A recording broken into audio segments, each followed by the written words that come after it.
Hello, to every individual, there is great pessimism about Canada's future. It's a common belief that Canada's geography works against national unity. The manner in which Canada is composed works against solidarity between the English and French, and Canada's government is incapable of stopping its decline. The inevitable conclusion is that Confederation will break apart, then some provinces will join the United States. It's not hard to imagine why this perspective is so widespread. The malicious actions of the federal government are causing aspirations for independence to appear in both the East and West, as well as some desperate conservatives desiring annexation to end the suffering. It's no exaggeration to say that Canadians have been cheated and betrayed by the elite who rules over us. They have sold out Canada to both enrich themselves and to achieve the ideological goal of integration of an international American order. But none of this is inevitable or predetermined. The small clique who governs this country are solely to blame for Canada's fall. Neither geography nor economics have dictated or currently dictating the disastrous course this country is on. Countless online commentators may tell you that Canada is doomed, but they are wrong. Men create history, and it's up to those who want to shape it to take the right actions. And none of the content in this video is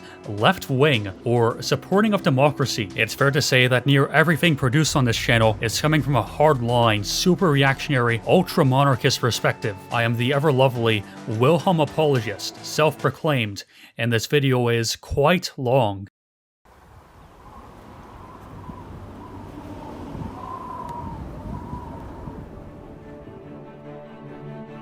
Lots of people bring up Canada's geography to explain why Canada is falling apart. However, Confederation was not achieved in spite of great geographical barriers, a belief that may not be supported by the science when the Maritimes are connected by a rough forested strip called the Acadian Forest. The barren Canadian Shield separates eastern Canada from the west, and the Rockies are a formidable mountain range. A rhetorical question: how was the Roman Empire kept together? Easy. It hugged the Mediterranean, and traveling by sea is much faster than land.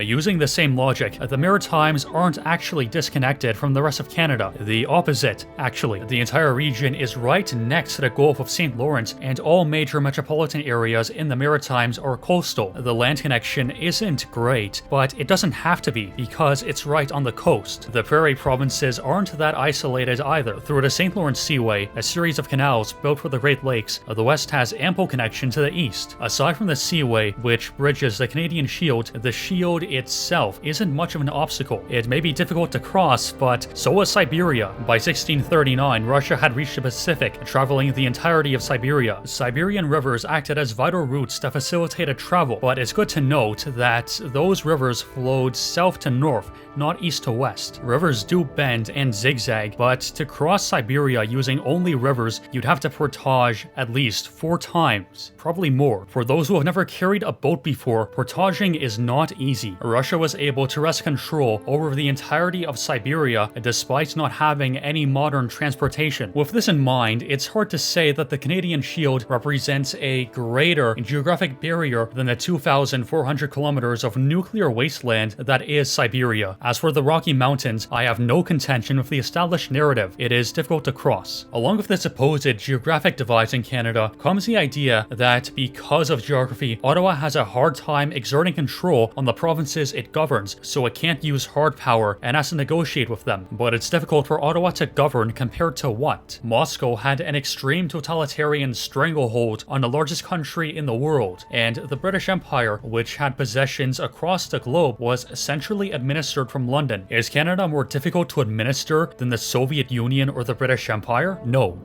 But even if the answer were yes, it wouldn't be significantly harder. If the federal government had to use force to maintain control, it would be trivial for the military to do it. At its core, the geographic explanation for the inevitable balkanization of Canada is a just-so story. Geography has limited explanatory power. Of course, it does explain some outcomes. Anywhere with France's fertile soil and river system is going to be richer and more populous than anywhere with Tibet's barren highlands. The vertical topography of Afghanistan explains why that country is difficult to centralize. However, other environmental determinist arguments are insufficient and wrong. For example, the idea that Prussia was destined to unify Germany because German rivers flow to the north towards Prussia. By that logic, Bavaria should have been part of Austria because the Danube flows away from Prussia and into Vienna. Germany wasn't unified by rivers, but by the will of one man, Bismarck, my beloved. Not by coincidence, environmental determinism is used to explain why South Africa is the richest African country without confronting the fact that it has the largest European population in Africa. The alternative hypothesis made a good video explaining why geographical explanations lack explanatory power. I will steal the video at length. Let's make up a story as to why the first civilizations occurred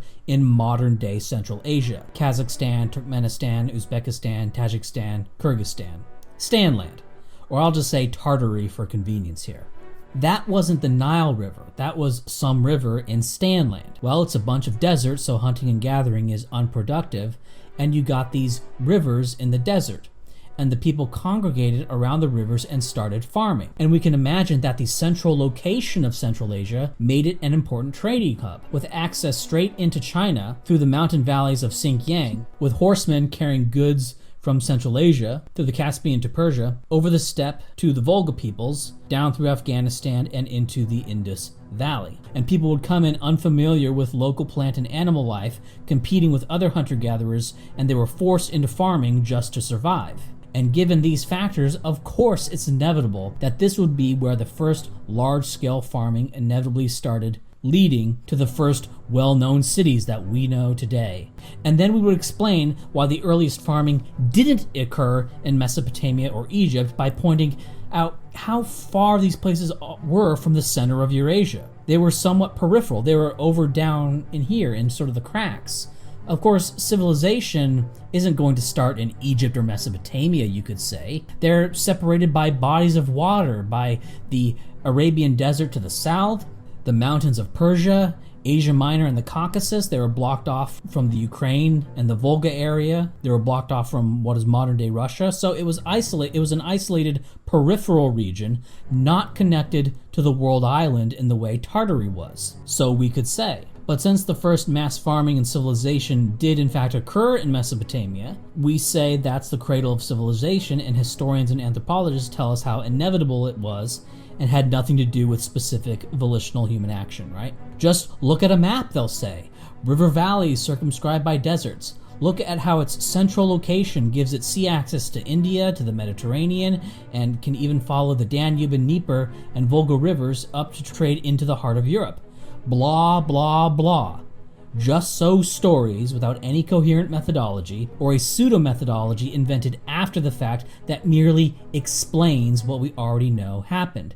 And you could do this storytelling for things that happened and things that didn't happen with roughly equal surface level plausibility. That's a small bit of a larger video which I highly recommend you watch because it exposes Jared Diamond as a fraud. It's morally okay to steal that bit of the video because Alt-Hype deleted all of the content on his channel and now these videos only exist in archives. There's no doubt that geography may make human action more tough, but looking at other large countries like Russia or America, no one can honestly say that Canada would be more difficult to keep together. During the Russian Civil War, that country broke up into numerous different pieces, many of those pieces wanting independence. Aside from the Baltic states and Finland, the Bolsheviks managed to reunify the biggest country on Earth through force of arms. They were able to do that because they had an extreme will to power. Whether Canada is kept together is not dependent on the Acadian forest or the Canadian Shield. Everything counts on human action. In fact, you could invent a story as to why Canada is destined to stay together. Here goes nothing. It's natural that the Maritimes have a stronger relationship with Quebec and Ontario than the East Coast because the Gulf of St. Lawrence, a major trading hub, is closer to them than New York. Quebec and Ontario are destined to share a state because of how the Great Lakes St. Lawrence lowlands unifies them. Western Canada has more of an interest in staying with Eastern Canada because the Nelson River system, which covers the majority of the Prairie provinces, drains west to east, naturally guiding commerce eastward. British Columbia is more oriented towards Asia, and the Rockies are a great divide. On the other hand, they have an interest in staying playing with Ottawa so they can easily export Canada's vast natural resources to Asia. See how easy that was? Another just so story with no coherent methodology. That's what a lot of environmental determinist arguments are. The geographic divides in Canada are greatly exaggerated, but the economic situation is much more real. Each province has stronger ties north to south than east to west. British Columbia trades more with Asia and the west coast than the rest of Canada. The prairies trade more with Middle America, and the east also trades more with the east coast. But that's only because of free trade. Students of the history will know about the National Policy, a protectionist program intended to keep Canada out of America's sphere of influence. It did what it set out to do, which wasn't to grow the GDP, rather to build connections horizontally and keep American influence out. By no means is it inevitable that Canada have such strong economic ties with America. The economies of the provinces can be adjusted easily by encouraging intuitive market solutions. There's no reason why it's not possible to implement something like the National Policy again. We're just ruled by kleptocrats who would murder an infant child to grow the GDP. Free trade and comparative advantage benefits the rich. On the other hand, it has created animosity between provinces where there used to be none for no purpose other than to grow the infinite consumption hedonism. Another point brought up to prove an implosion is inevitable is a made-up identity crisis because Canadian culture is too similar to American culture. You hear this from all sorts of commentators everywhere, and it's hard to understand what the argument even is. The question of, is Canadian culture sufficiently distinct from the US to justify Canada's separate existence is misguided. The existence of a nation does not necessitate the existence of a country that encompasses every member of that nation. The nation-state is a modern idea. Past states did not justify themselves by proclaiming that they represented the interests of a nation. Before Mustache Man, Germans identified more with their region than with the monolithic German identity. Each region had their own way of life and lived according to how their forefathers lived hundreds of years before them. A Mustache Man changed that because nationalism is a homogenizing force. If you believe in anything,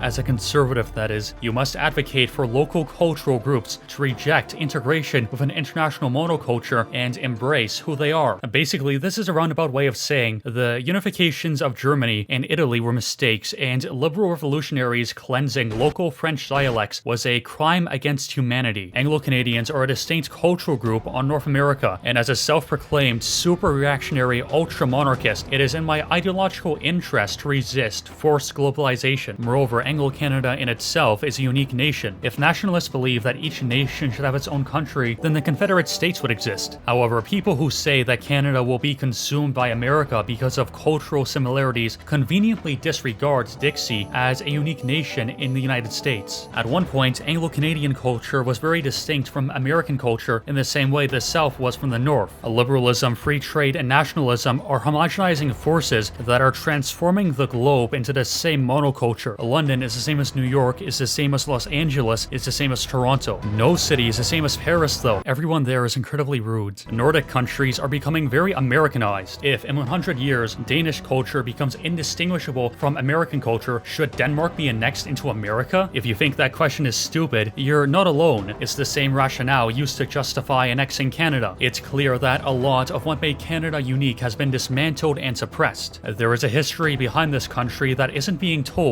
Because I am an inspired genius like Konrad von Hotzendorf, I will tell it.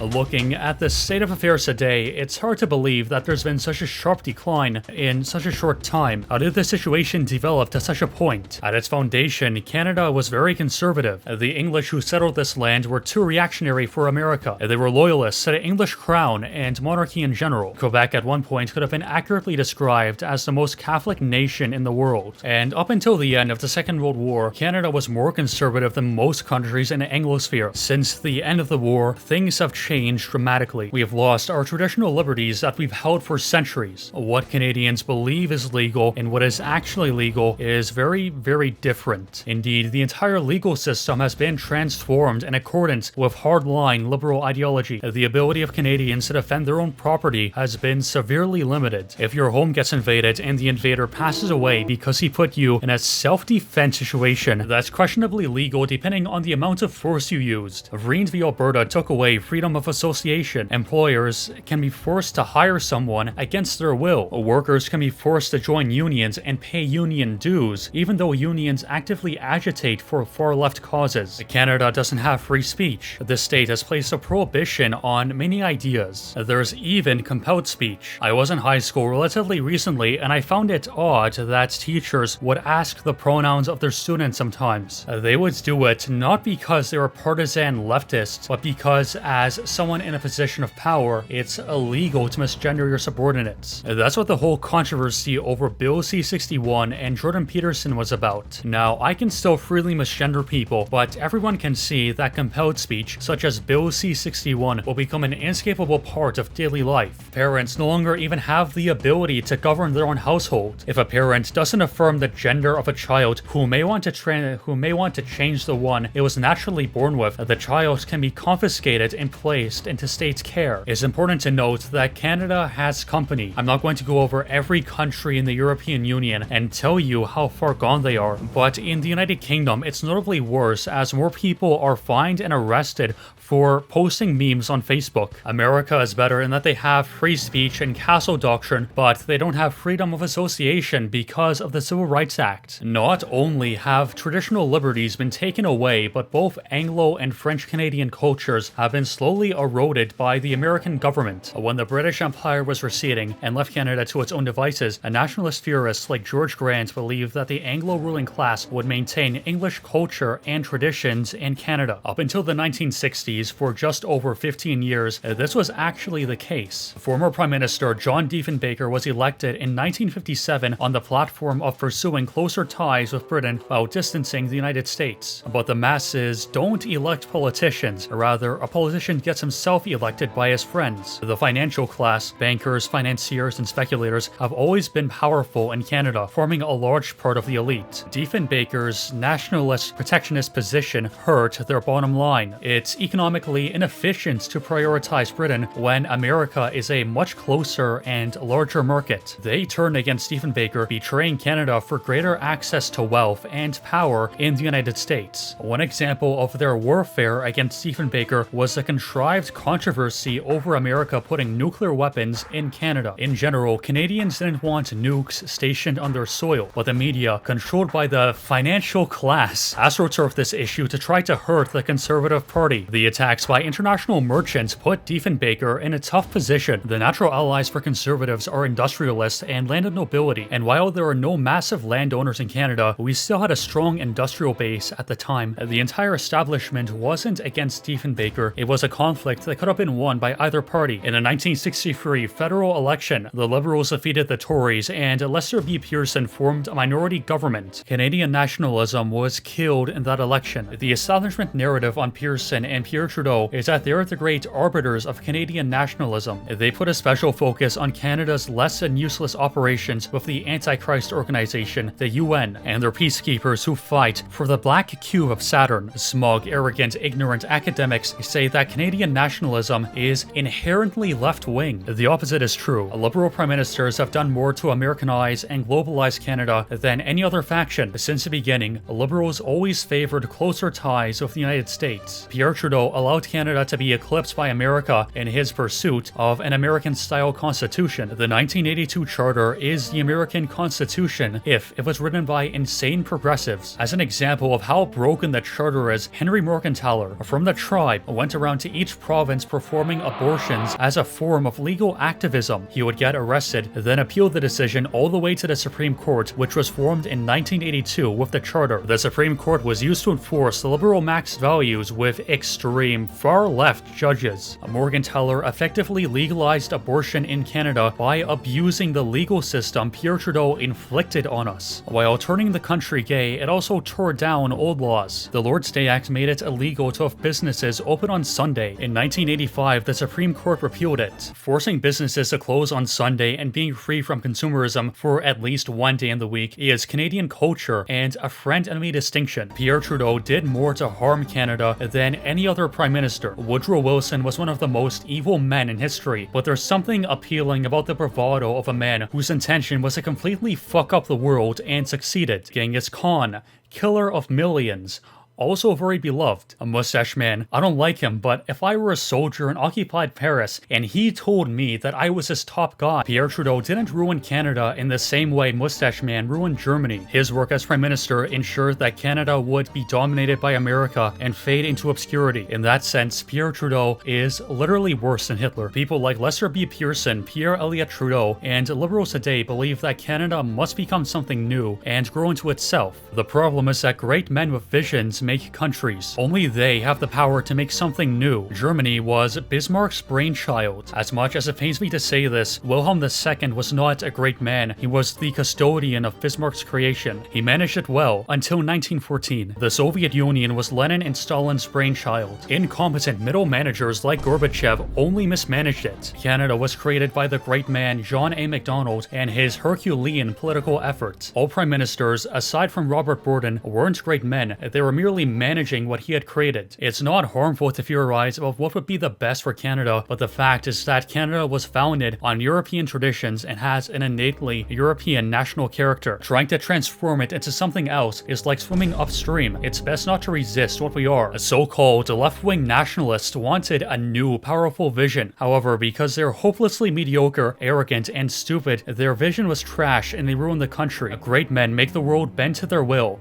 like Joseph Stalin killing millions for communism. Otherwise, Canada is the country John A. Macdonald created, and we're just living in it. Liberals, especially foreign transplants, contend that Canada is unique because it's a post-national country. However, this repugnant idea that the elites are forcing on Canada is not even something Canadians created themselves. It was formulated in America by Franklin D. Roosevelt in the 1930s with the New Deal. So Canada, as a post-national country, is not carving its own path. The anti-white middle management prime ministers who tried to pursue post-nationalism have only weakened Canada in their efforts to enact change. The lack of vision in these liberals can be seen in their failure to create new symbols. We have the same symbols as before: the monarchy, Victoria Square, Parliament. A lot of cities are named after English cities like Brampton. In Quebec, there's St. John the Baptist Day, the Fleur-de-Lis, and their iconic flag. These symbols have been broken and no longer have meaning. In the case where they tried to create a new symbol, the maple leaf flag, it failed miserably. It was supposed to unify French and English Canada. As is known, the Union Jack is not well received among certain populations. However, the deliberate vacuity of the new flag gave the Quebecois nothing to oppose. It also gave them nothing to identify with either. With the maple leaf as a flag, it's no surprise that Quebec had 2 independence referendums. Mindless Zio-liberal bureaucrats have stirred French nationalism by pandering to Quebec.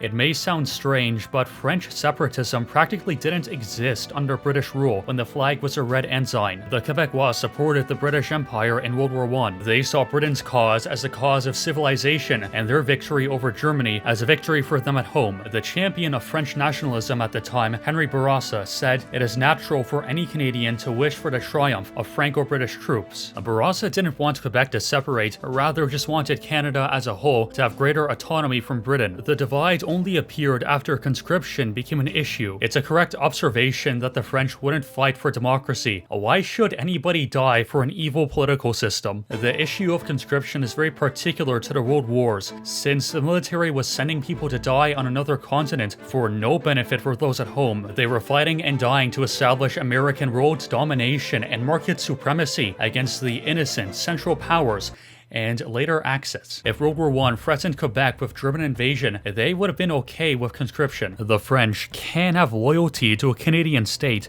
just not when it's fighting wars of extermination in Europe. Any well-born person would fight and die for the Canadian state if it embodied Christianity and autocratic monarchy. French Canadians used to have real loyalty and respect for Britain because, to quote the Canadian Journal, after Britain conquered Quebec, the British had 3 options: expel the French, assimilate them, or accommodate them. They opted for the latter course. Earlier, the British had experimented with expulsion by forcibly returning the relatively small French population on Cape Breton Island to France. Later, in Louisiana, the Americans experimented with assimilation by turning their francophone Canadians into English-speaking Cajuns.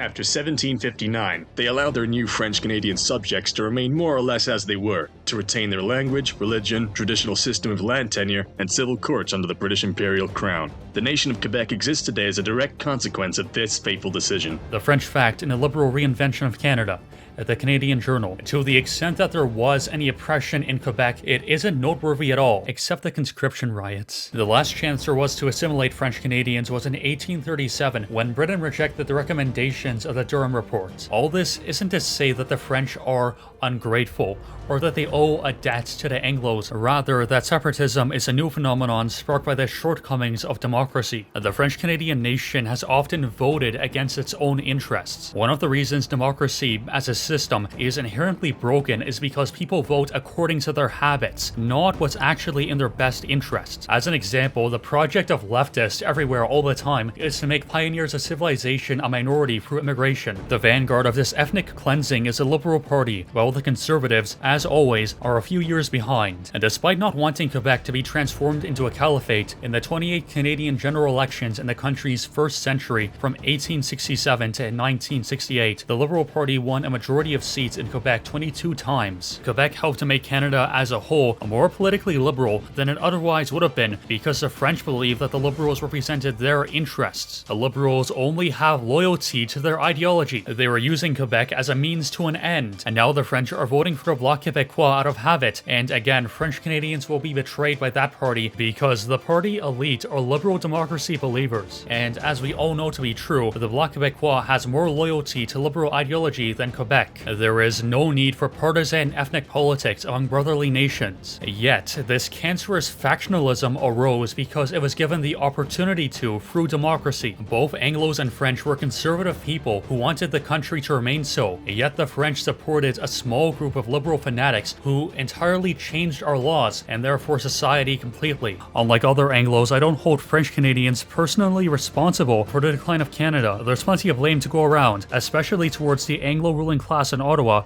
which I covered earlier. We're fraternal nations who should stand above these petty disputes. Make no mistake, our elites hate the French Canadian nation. The mass influx of foreign transplants is meant to weaken both French and English Canada. The expectation was that when you came to Canada, you would integrate. There is no longer an expectation to integrate, but moreover, there are clear advantages given to retaining subversive fifth column elements. Broadly, there are 5 peoples in Canada. First, the Anglo-Celtic Germanic Canadians, which will be called Anglos to save the syllables. They were the force which were supposed to maintain English traditions in Canada. Second, the French Canadians. They are the force which were supposed to maintain French traditions in Canada. Third, the New Canadians. These are Europeans who came during Wilfrid Laurier's settlement of the West, as well as Europeans who came post-1945. They are composed of various European peoples, but primarily Germans, Ukrainians, Italians, Portuguese, Czechs, and Poles, which have all integrated both into Anglo and French Canada to varying degrees. Notably, the Ukrainians have a strong ethnic lobby and have gotten Parliament to chant Slava Ukraini before the 2022 war even. Slava Ukraini!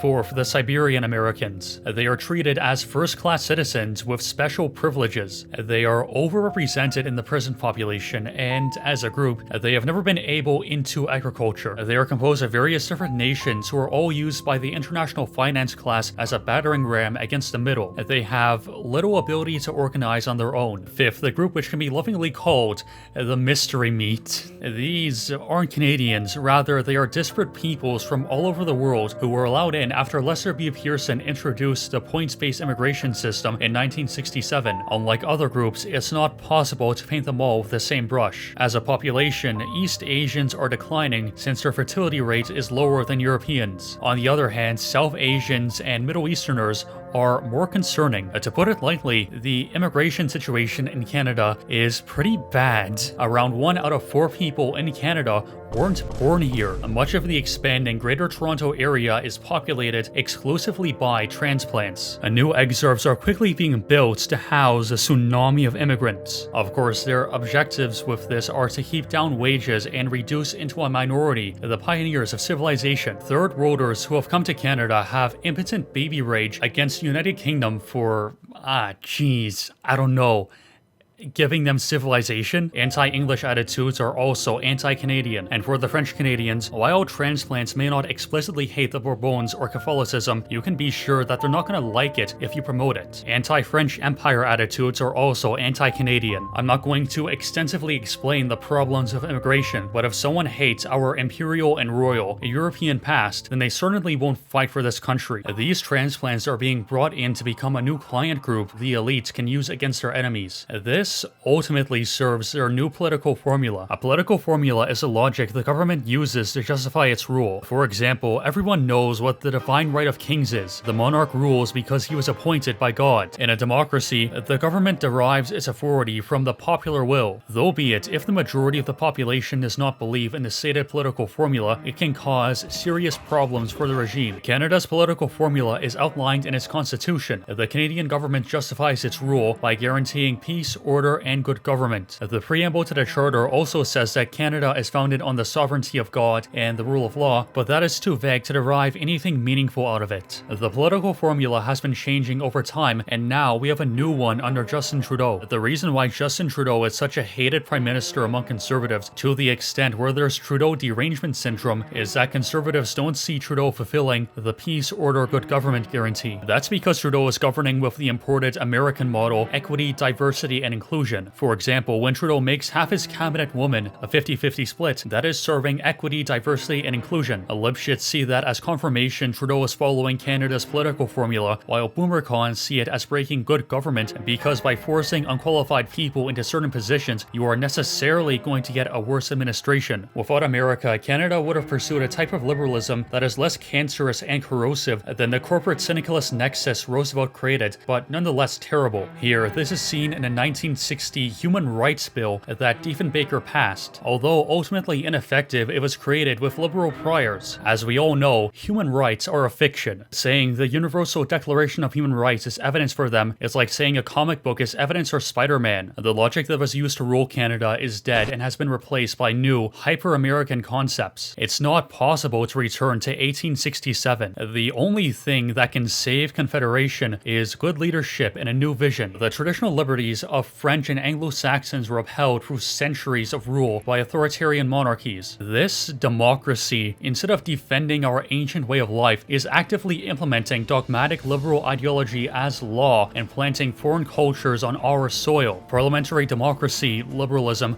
or however you define popular sovereignty, has taken away free speech, freedom of association, the ability to defend your own property and govern your own household, as well as undertaking a project of unprecedented demographic transformation. A democracy isn't a Canadian tradition, it's not an Anglo-Saxon tradition. A democracy is a fanatically ideological form of government, and it must be opposed fanatically. At the end of the day, human societies need to have a point, and saying the point is to socially engineer out of existence any sort of spontaneous or organically occurring ethno-cultural convention or practice. Demanding that there be no restriction on abortion and having a massive platform to talk about how freaks deserve to be respected based on these weird sexual habits is cancer. It's not the fact that nobody's going to sacrifice and die if necessary to preserve that. There's no that even. There's not a tangible thing represented in liberalism. It's the absence of a conceptual horizon rather than just a bad one. Canada can't orbit around nothing. That's why both Quebec and the West have growing national aspirations. This country can't exist if parts of it are having referendums under secession every couple decades. As much as some may hate Mustache Man, Stalin, or Louis XIV, at least they weren't embarrassing. They were serious people. What is jarring about the ascendancy of Americanism embodied in Pierre Trudeau is how much they despise Europeans and how they prop up these weird degenerates. You can't build things off the backs of spiteful people who have developed a social identity around some disgusting internet sex paraphilia. There's just nothing there. Then what is Canada? An economic zone for slave labor? A series of incompetent and useless bureaucracies? That's what our corrupt, kleptocratic rulers would have you believe. If the only path forward for Canada is for it to remain a liberal democracy, I'd rather Canada just sink into the ocean to save the embarrassment. All democratic notions need to die. Open question to democracy believers. Is your cause just,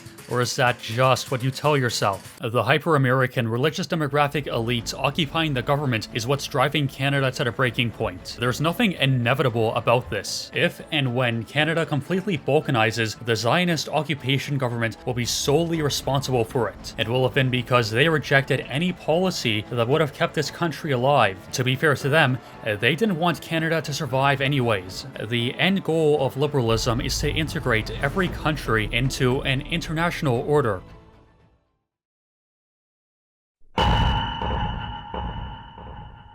There has always been one fact that has shaped Canada since its inception: America exists. There is hyper-Americanization in Canada. The youth are exposed to and engage in politics through YouTube, Instagram, and TikTok. On these platforms, chances are they're going to be watching Israelis like Ben Shapiro or Dennis Prager rather than Settlers Lament. It doesn't matter if you want to be tuned into American politics, it's so pervasive that everyone is forced into it. From our first engagement, we're trained to think in American categories. In America, it has always been fashionable to be passive-aggressive against England. Because Canada has been consumed by Americanism, Canadians who don't know any better have also adopted this womanly passive-aggressiveness against the English. It's no surprise that many conservative Canadians decide to take their chances in America rather than staying. Tyler Russell is one example of this. He left Canada to join the organization created by Nick Fuentes called America First. What's surprising about that is Russell hosted a show called Canada First. Being an illegal immigrant in America to support Nick Fuentes is probably the most Canada First action imaginable. You can tell it's heat because Russell entered America in 2022 without getting the vaccine, which certainly means he's an illegal. Russell's retreat into America is indicative of a veritable mental plague that is present in the majority of the right. Generally, the malformed thought process goes something like this. 1. Canada is a harder country for conservatives to win in because it has a more liberal government. 2. Because of America's more liberal laws regarding free speech and arms of fire, which I'll call kinetic devices, America is a country that can be saved far more easily. 3. As America is a political and cultural center of the Western world, any change that happens there will be reflected in the collective West. 4. Therefore, Canadian conservatives shouldn't waste their time on Canada. The country writes it itself is worth the effort. This line of thinking is wrong on every level. When Russell and others say that it's not very likely Canada can be saved, I have to agree. There's not a particularly better shot here, but to believe that America is worth saving in the first place is misguided. America was created as a revolutionary liberal democracy, an ideological state comparable to the Soviet Union. It's unthinkable for it to be anything other than a democracy because it's literally in America's DNA. When I listened to Nick Fuentes, he used to say that the American government had been compromised by foreign interests, mainly the Israel lobby, that America today is not as the founders intended it to be. While the founding fathers may not have wanted things to develop the way they have, the very premise of popular sovereignty is deeply flawed and inevitably leads to what's happening today. The hyper-liberal, gay marriage, anti-Christ America is a direct consequence of the ideals of the American Revolution and its Constitution. Classical liberalism or parliamentarianism wasn't perverted. Governments founded on popular sovereignty have always been motivated by the complete destruction of their critics. The most notable example of this extremely ideological policy of extermination against undemocratic opponents is seen in World War I. Professor Usher, in his book published in 1913, made known for the first time the existence and contents of an agreement or secret treaty between England, America, and France, dating from the spring of 1897. In this, it was agreed that in case Germany or Austria, or both of them, should begin a war for the sake of pan-Germanism, the United States should at once declare in favour of England and France and go to the support of these powers with all its resources. Here is a treaty that Professor Usher alleges to have been entered into as long ago as 1897, in which every phase of activity and participation in future events by England, France, and the United States is provided for, including the conquest of the Spanish dependencies, control over Mexico and Central America, the opening of China, and the annexation of coaling stations. And all these measures Professor Usher wishes us to believe were taken to defend the world against pan-Germanism. A definite treaty of partition directed against Spain, Germany, etc., arranged even to minute details, was planned in a time of the profoundest peace, and concluded without the slightest twinge of conscience, in order to annihilate Germany and Austria and eliminate their competition from the world market. 17 years before the beginning of the World War, this treaty was made, and its goal was systematically envisaged throughout this entire period. page 47 to 49, the Kaiser's Memoirs. It's good to note that Spain too was an authoritarian monarchy and was also a victim of total democratic world domination in the Spanish-American War of 1898. President Woodrow Wilson entered World War I on the point that he would not make peace unless there was regime change in Germany and Austria-Hungary. Wilson and the American system at large were willing to spend the lives of millions of young men to see that a mediocre king did not sit on Germany's throne. They were only ready to open negotiations once all Central Europe had become democracies just like America. This liberal crusade to the death devastated Europe not once but twice in 2 world wars, where America, as an all-consuming ideological colossus, never had the intention of negotiating or compromising with countries that happen to have different styles of governance. Today, the Canadian regime is more staunchly gay than America's, both in its rhetoric and actions. But Canada did not do this to itself. It was a victim of America's ambitions. Last part, I talked about how John Diefenbaker was the last champion of Canadian nationalism. He didn't lose the election of 1963 just because the Liberals ran a better campaign. It has come out that dead American President John Magic Bullet Kennedy sent political operatives into Canada to help defeat Diefenbaker, the most important of them being Lewis Harris. An independent, nationalist, and sovereign Canada led by Diefenbaker was inconvenient for America, so Kennedy had to Americanize Canada. The candidate the CIA installed, Lester B. Pearson, introduced mass immigration to Canada. It's no exaggeration to say that America forced Canada to open itself to mass immigration. In 1931, Canada was granted independence from Britain with the Statute of Westminster. In 1963, Canada was turned into a satellite state of Washington, D.C. We have only ever had 32 years of independence as a country. America's government is not under occupation. The foreign elements influencing it, like the Israel lobby, are not powerful enough to significantly change how the USA is governed. For example, the difference between pre-Zog and post-November 22nd, 1963 American foreign policy is minuscule, and in some regards exceeds the contemporary nightmare disaster. They wasted the lives of millions of young men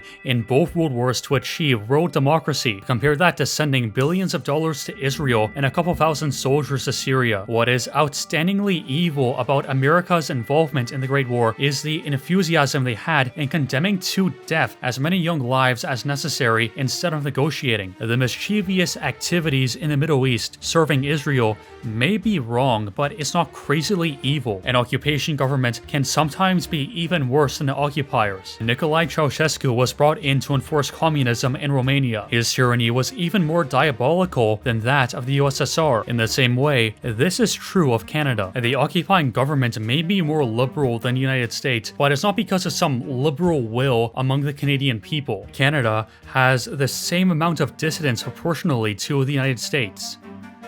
According to this video by Academic Agent, the reason Canada is more liberal is primarily because the government the Americans brought in to enforce their agenda enacts American policy even more dogmatically than America does. When some Canadian conservative says Canada is screwed, America is far better with their First and Second Amendment rights, what he is really saying is that liberal totalitarianism is pretty bad in current year. So let's go back to liberal totalitarianism that existed 10 years ago. When these Canadians moved to the United States, they think they have escaped the grasp of the global homo. It's more like moving from Romania to the USSR. It's necessary to reject the ideals of 1776 in whole. The Anglo-Canadian nation was founded as an assertion of the divine right of kings because some terrorist revolutionaries rejected everything that is good and just in the world. Quebec has a history of absolutist Bourbon rule. Compare that to America, whose foundation is a rejection of tradition, monarchy, and normalcy, and the affirmation of mental deficiency. America will never be traditional. America has never had a king, no state religion, no aristocracy. America is a fake country twisted by liberalism and human rights into a crude mockery of nature's perfection. All the validation America gets is two-faced and half-hearted. Behind your back, people mock you, and normal countries are disgusted and ashamed of you. That being said, the actual political status of a country doesn't matter. Canada may be more zogged, but countries can change drastically over a short period of time. Russia was a forward-looking absolute monarchy and a great power. A lot of socialists never believed that the revolution would start in Russia. The Soviet Union was considered literally impossible until it happened. After World War II, many considered a theocratic autocracy impossible until it happened in the Iranian Revolution. Today, Iran has a stable government with absolutely no problems. As a monarchist, you may say I'm a dreamer, but I'm not the only one. Canada does not need more liberalism or American-style gun rights or freedoms. The best for Canada is to reject America entirely and no half measures. Accepting Americanism means total abandonment of any possibility of returning to normalcy.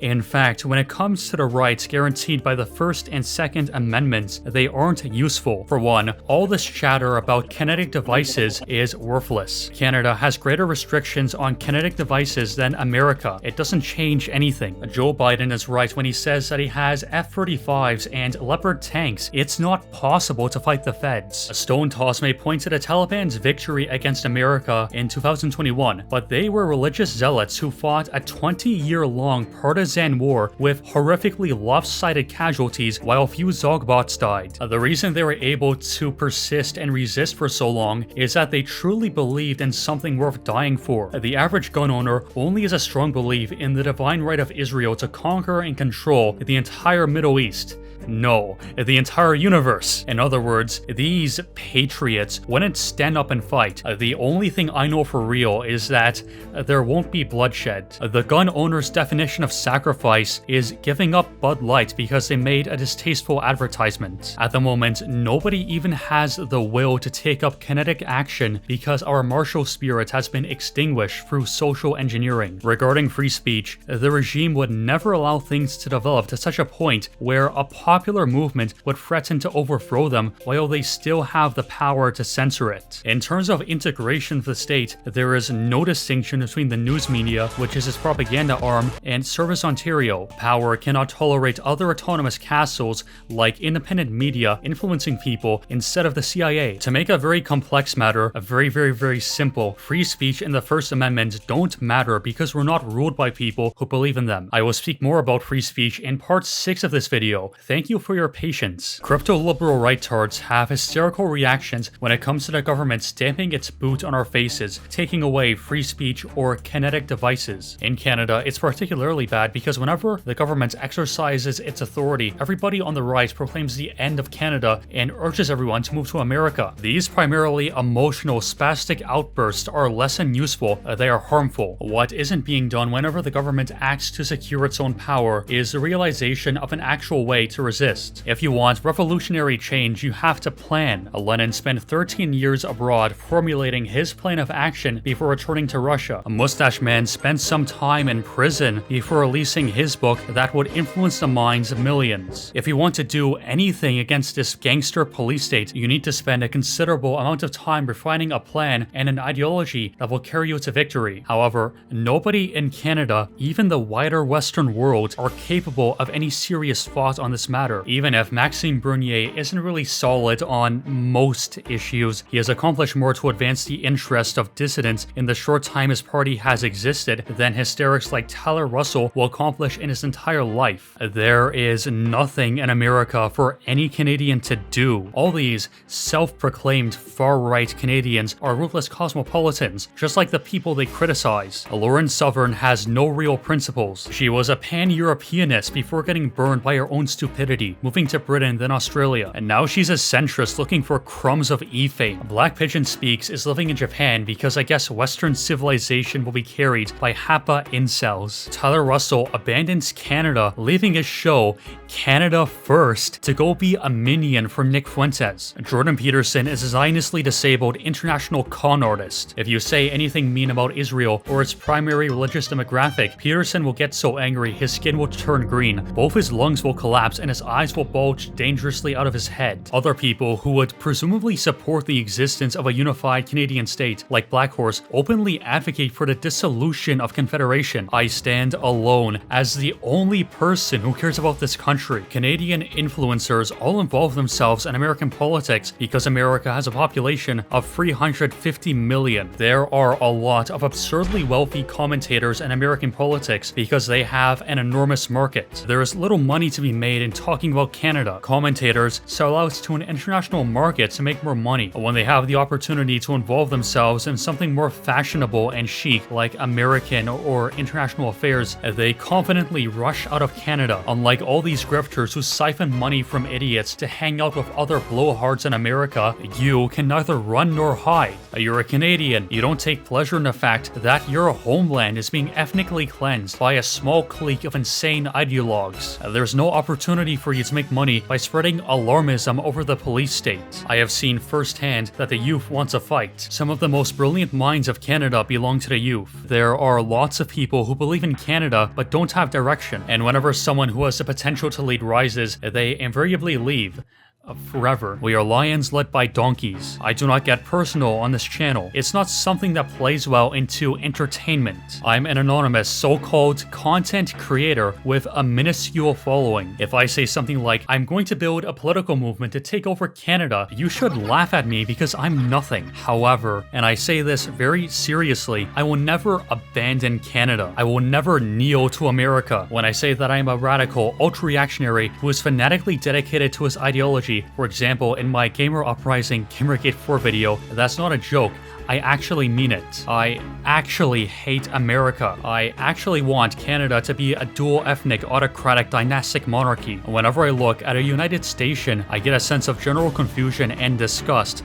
Like, I'm looking at walking garbage. This channel has always been and will be just entertainment. The reason why is very simple. Mustache Man told me so. In his book, he said you shouldn't enter politics before the age of 30. I take that very seriously. I will not take any serious political action until some years in the future. But if Canada still has a chance by then, I will not have given up.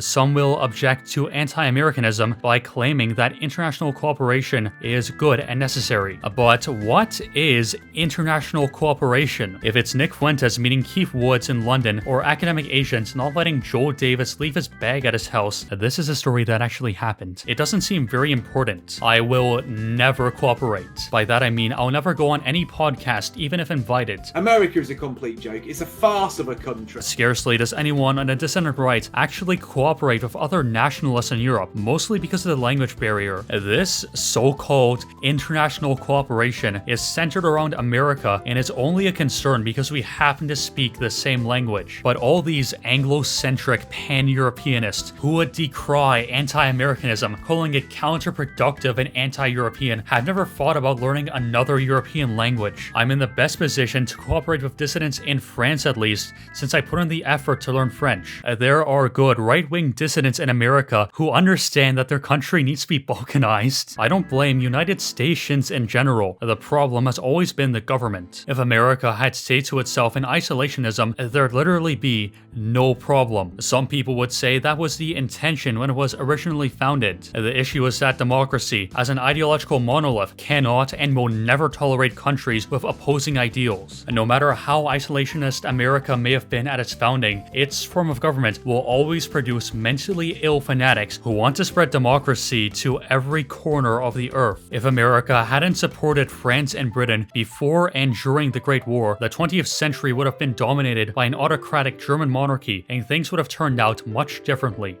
For example, the 1974 Carnation Revolution in Portugal was an American-backed coup. The Kaiser would have probably supported the Estado Novo, but America had to involve itself in an 1897 gentleman's agreement with France and Britain. The fate of America is my business because they interfered with my country. Every Canadian should hope for the complete balkanization of the United States. As for the Americans watching this video, which I can assume are the majority of my audience, you have your own battles to fight. It is not possible nor desirable for Canadians to serve other countries. International cooperation is ineffective at best. I'm only concerned with what's best for Canada and also cooperating with French Canadians.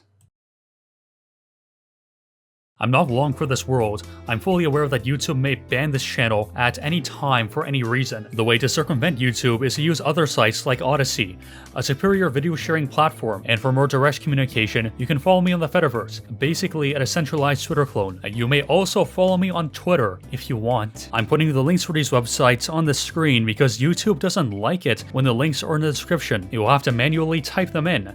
Thank you. However, if you're on Odyssey, the links are in the description. Secondly, I've made a French version of this video, translated and voiced by me, with the help of a French person I met while playing TF2. No, that's not a joke. Je réfléchis. Les idiots sont épatés par la complexité. If you're a francophone, you can watch this video in French. Thirdly, thank you, Masada. I appreciate your work. Lastly, I will not cite any sources. I look upon myself as an instrument of the divine and go on my way regardless of transient opinions or views. I've compiled all the music used on this slide. I swear this is a more efficient way of doing this than putting a Pastebin link in the description. Also, like and subscribe, and also put a review of this video in the comments.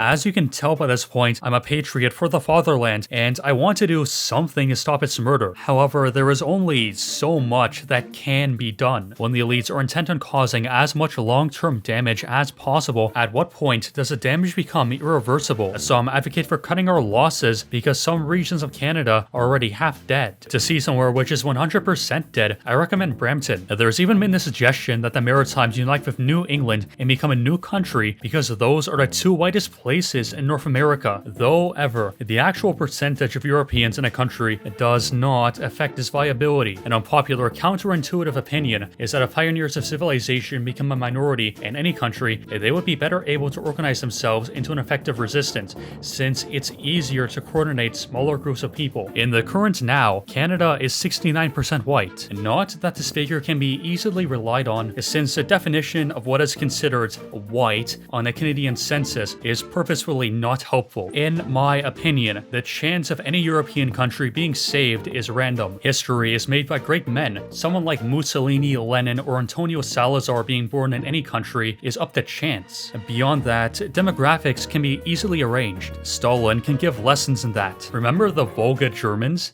You probably don't, but even if they are never able to be aggressively adjusted, many of these foreign transplants will return home once they are incapable of extracting any more wealth. This is what happened to Kazakhstan and Portugal. During the Soviet Union, Kazakhstan had a major demographic shift. It became over 60% European, mainly Russian. After the fall of the USSR, the vast majority of whites returned to their country of origin. During Salazar's reign, many Portuguese emigrated only to return home once Portugal became wealthier under the EU. It's entirely possible, though unlikely, that 20% of Canada's population disappears practically overnight if an event like an economic crash happened, because the transplants will no longer be able to enjoy a first world lifestyle. Another thing that will give you long-term hope is that the countryside is still dominated by Europeans. I learned from famous philosopher Oswald Spengler that farmers are the ones that are most connected to the land and consequently have the most children. Someone might live in a small town, but that doesn't necessarily mean that they're connected to the land. Because on average, urbanites have fewer children, every couple of hundred years the urban population just gets replaced by a rural one. Since farmers in Canada are around 96% white, the French and British nations will be able to reconstitute themselves over a long enough time span. What is disturbing is the push by the Canadian occupation regime, as well as some others like the UK, to get transplants into farming. From statistics, it is known that 3% of farmers in England are foreign-born. I couldn't get the number for Canada, but I believe around 2 to 6% here are foreign-born. Demographically changing farmers is akin to editing the DNA of a nation. If the rural population stays European, the country will eventually reproduce itself as European. If that changes,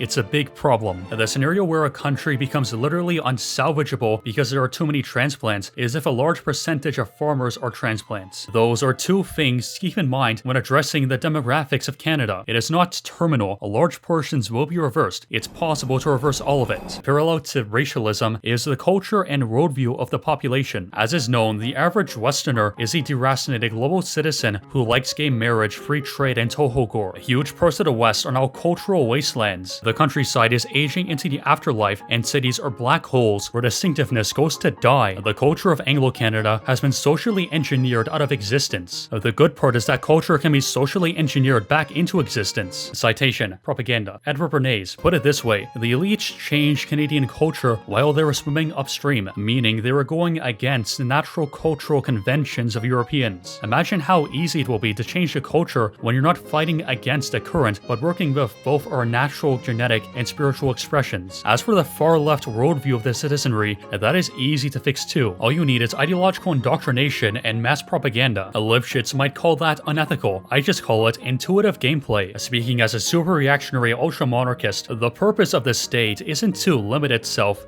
rather is to enforce an unapologetic, unsportsmanlike, unmoral, and unflinching totalitarian regime. Near every change is top-down, not bottom-up. The difficult part is not restoring a European supermajority or adjusting the political outlook of the population. Instead, the most difficult challenge there is achieving any political power whatsoever. And I say whatsoever to mean that the regime will use everything at its disposal to make sure their opponents never attain any type of power. Things aren't going to get better on their own anytime soon. If nothing changes, I estimate Confederation will be unsalvageable in around 15 years. And in another 40 to 70 years, both Anglo and French Canadian nations won't be able to reconstitute themselves with all their historic lands due to mass immigration. Where do I get those numbers from? General intuition. It's necessary to take action to secure the future. At the moment, doing anything meaningful is extremely hard. The regime is unbelievably effective at shutting out dissent. One misstep can destroy an entire political operation, like Carl Benjamin and UKIP. What is within the range of political activity that won't get you immediately arrested are two things: party politics and media agitation. A reactionary or monarchist party can't actually win elections. Rather, it's a better alternative than just not voting at all. In the USSR, they held elections to see how engaged the public was in political life. It didn't matter who won. Most of the time, there was only one candidate on the ballot. The leadership just wanted to make sure that the proletariat serfs were engaged and believed that communism was functioning as it should. In our sacred democracy, elections serve much the same purpose. It doesn't matter who wins. At the end of the day, we're always going to get the same thing. But unlike the USSR, elections in Western democracies matter a tiny bit. Alternative for Germany, or AfD, is a legitimate opposition party to the machinations of the German elite. And no party in the Bundestag cooperates with the AfD on any issue because the German establishment are unfuckable deformed mutants who see the AfD as the literal return of the Nazis. What the AfD has done is force crazy coalitions in their parliament like Greens, Libertarians, and Social Democrats cooperating because otherwise a government wouldn't be formed and they'd have to call another election. Enforcing these absurd actions, the AfD has exposed Germany as being a shambolic, corrupt puppet state run by United Stations. The People's Party of Canada has been serving a similar purpose, but obviously less so because of their lack of seats. Every time the Conservatives attack the PPC for being too conservative, the PPC wins by obliging the corrupt and inept Tory party elite to acknowledge that they are traitors and cowards. However, by the very fact that these counterparties want to win elections and be respected by other parties, they will inevitably be absorbed into the regime. This is already happening with the AfD. Over time, they've become less hardline on immigration, and we don't have to imagine what might happen with the PPC,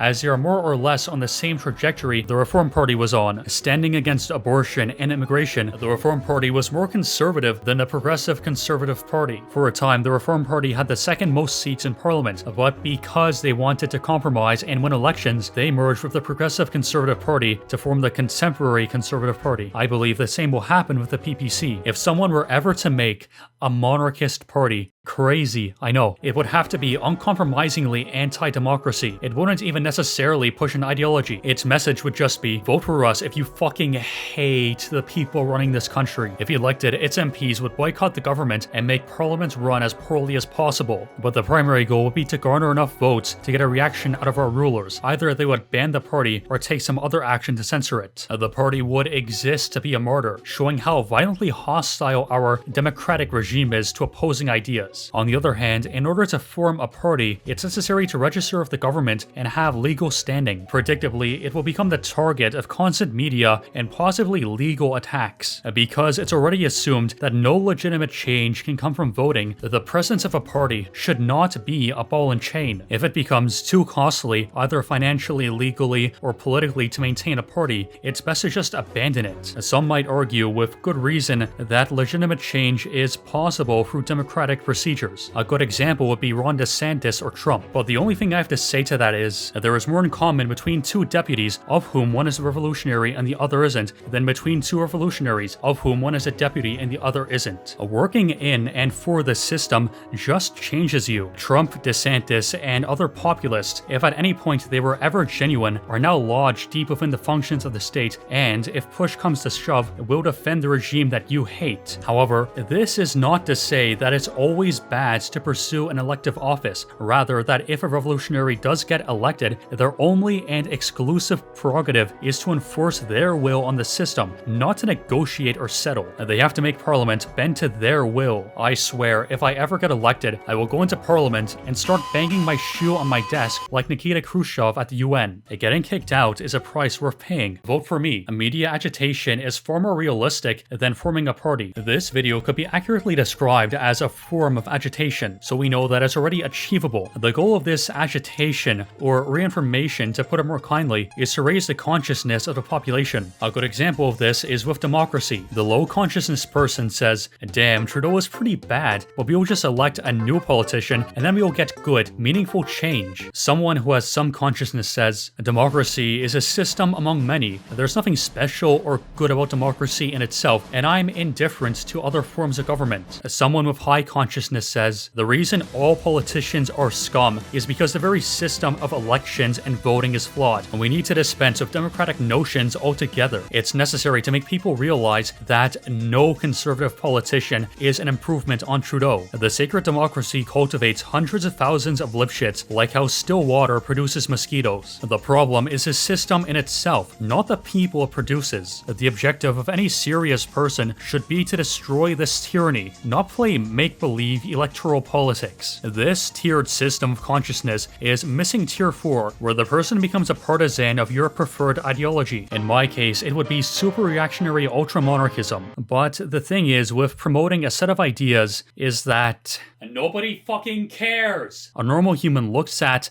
a black Hebrew Israelite preaching on the NYC Metro and says, damn, I sure am glad I didn't go down that rabbit hole. The negative vision, tearing something down, is far more appealing than the positive vision, creating something new. I think everyone watching can agree that democracy is evil, more evil than Israel or even Activision Blizzard. What is weird is that the majority of people don't believe that. But as a matter of fact, it's many times easier to break someone's belief in democracy than to build their trust in another system. That's why dissidents need to focus on anti-democratic messaging rather than trying to convince the world that the Axis were actually the good guys. An elite theorist will remark correctly that revolution for the education of the masses is impossible. However, the purpose is not to catalyze any kinetic action whatsoever, it's to reach the right people. As of the moment, the system doesn't need you to function. You might be a smart, young, and methamphetamine appreciating European man who would be valuable to the regime if you work for it. However, there are piles of young white men with low consciousness who work for the regime because they don't know any better. The purpose is to raise their consciousness so they see working even for the Forestry Service in the same light as being John Wayne Gacy, thereby depriving them of the skilled bureaucracy necessary to run the day-to-day administration of a country. This is not fantasy or wishful thinking either, as we're already experiencing the complex bureaucracy breaking down as the high command alienates young men and pushes for diversity hires. This is most strongly felt in California, where cars are routinely gang-raided by the homeless. Another example is, you'd have an easier time finding a slice of bread during the Holodomor than getting a Canadian passport in a timely manner. All that's necessary for the system to start buckling under its own weight is a little push from the right direction. For reinformation, there's three mediums to occupy. First, videos. Basically what you're watching right now. Videos, if done correctly, can have a large reach, but most viewers will only watch once for entertainment, therefore creating a wide but undedicated audience. Second, live streams and podcasts, or politicasts. The majority of people who listen to 3-hour-long America Firsts or Kino Casinos are just passing time. However, prolonged exposure to an individual can create a dependent parasocial relationship. People who put total confidence in a podcaster are known as the podcast race. While this group may be dedicated, their communities centered around a podcast also tend to become small and isolated. Last but not least, written content, mainly articles. Because reading takes more basic effort than listening, this is where the few non-illiterates who may form the vanguard of any given political movement. Sophisticated written materials give those who are interested in intellectual depth that isn't found in auditory media.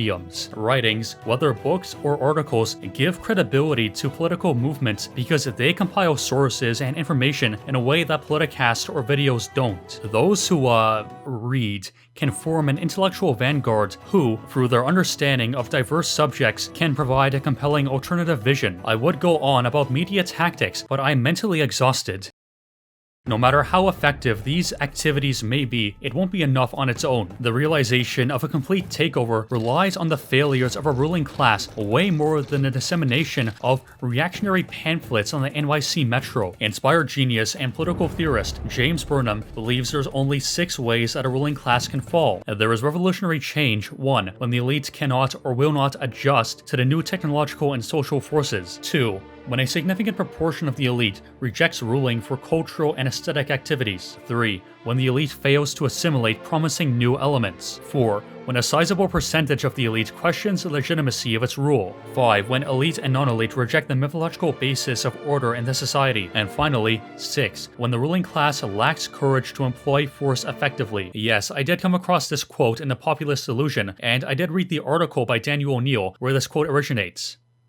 Anyways, I bring up this quote not to say that there's an equal chance of each of those events happening. Instead, there's a very narrow slice of possible things that can happen that could trigger one of them. Those 6 events are the only way meaningful change can come about. It's not useful to go over each one by one, but it's nice to have an overview of the situation. The regime poorly handled the early internet. As a consequence, so-called unacceptable ideas were able to spread there. This was exemplified in the 2016 election. The internet had the potential to become a modern Gutenberg press, allowing ideas to disseminate rapidly, but the CIA has done pretty well at containing it, exemplified by the fact that I have to use convoluted sanitized language to exist on the second biggest platform on the internet. As for other technological and social forces, those are yet to be seen. Something they may not be able to handle is young men dropping out of society or engaging in fringe political activities, mayhaps both at the same time. This is something that's possible to influence through agit-prop information. So within reason, this should be the objective of anyone who's serious about change. But the amount of people being alienated and disaffected with the regime is subject more to economic conditions than social ones. It will take decades for revolutionary change to happen because of agitation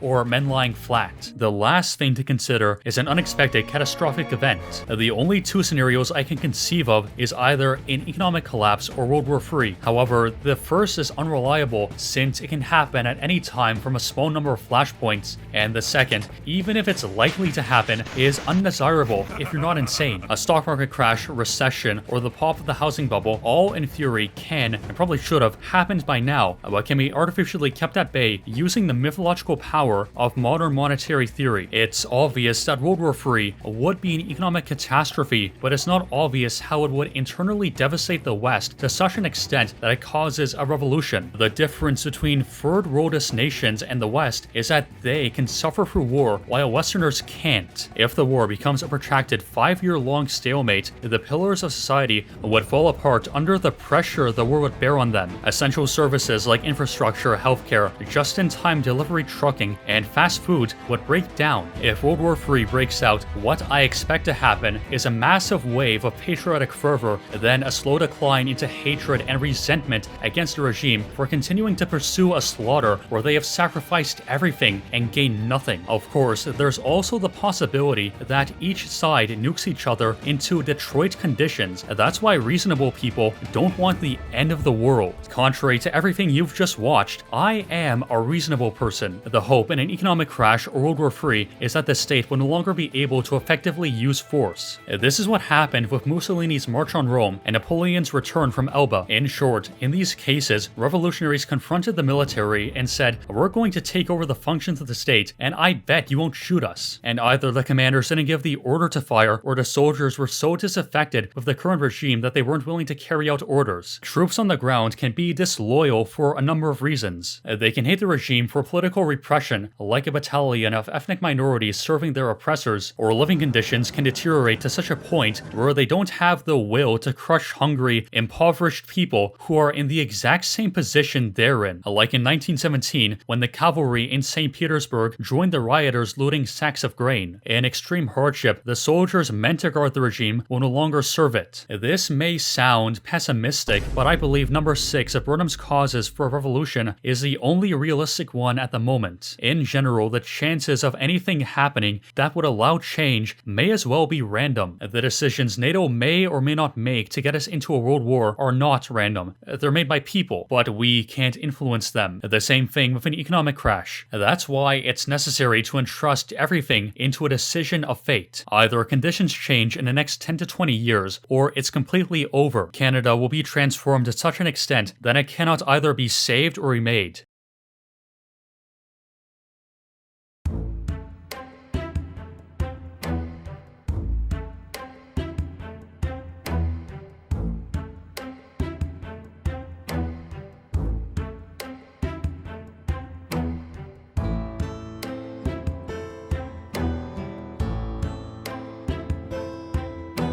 The title of this video is Canada is Not Yet Lost. This is a reference to the saying in Polish, which I'll put on screen. I won't attempt to pronounce it. And it's also the title of Poland's national anthem. Of course, a different situation exists in Canada as opposed to Poland. However, it's clear that the goals of the occupying powers are the same: to break Canada so completely that it won't be able to reconstitute itself as a country. The situation that exists now is worse than Poland's was. The Tsars did attempt to Russify Poland, but Russians never made up a significant portion of the population, and nearly 27% of Canada's population are foreign transplants. Not only immigrants, but children of immigrants too. With the 100 million plan, it's fair to say that the globalization of Canada will be complete in another 70 years, something that Russification was never close to achieving in Poland. No matter how close to total defeat we are, you must remember this: if it's over and you think it's over, nothing changes. If it's over and you're optimistic, nothing changes. If it's not over and you think it's over, we might become fucked. If it's not over and you're optimistic, we make it through with the community, with our whole society, with everything in the future, and never give up. This quote is from Josh Kiwi Farms. The only scenario where we are guaranteed to fail is if we believe nothing can be done to change fate. But so long as there are people like you and me who are ready to fight to the end, Canada is not yet lost so long as we live.